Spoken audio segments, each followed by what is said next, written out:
Oh, look at the milk inside your rocker cover. Yeah, that's a... When you see this kind of milky mess inside your rocker cover, there's another indicator you got a coolant problem, got coolant mixing with your oil. So Dan is going to poke around with a pry bar here and there, push and pull on things, trying to get the seal between the intake manifold and the cylinder heads and the cylinder block to break loose.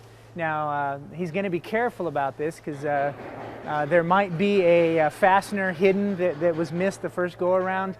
You'll see him poking around here being real smart because it's no fun breaking stuff because you missed something. The reason it sticks real good is because we want it to. You don't want a water leak or an air leak at the intake manifold. As part of this, he's going to try just a putty knife in between the intake manifold and the block to see if he can break that seal loose. The silicone we got on there is a real good glue. It holds things real well.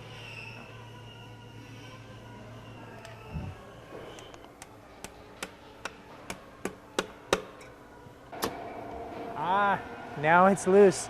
So Dan chose to run the putty knife here where the silicone seals to the block because that's a less important seal. You would never want to drive a tool in this joint here.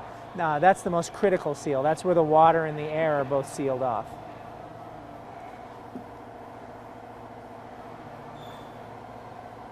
So just off the top of my head, the first thing I see is coolant inside the motor, not where you want it to be. You should only see nice clean oil in these passages. When we're done with the job, the first thing we're going to do is change the oil before we fire the engine. Then we're going to run the engine for a little while and change the oil again.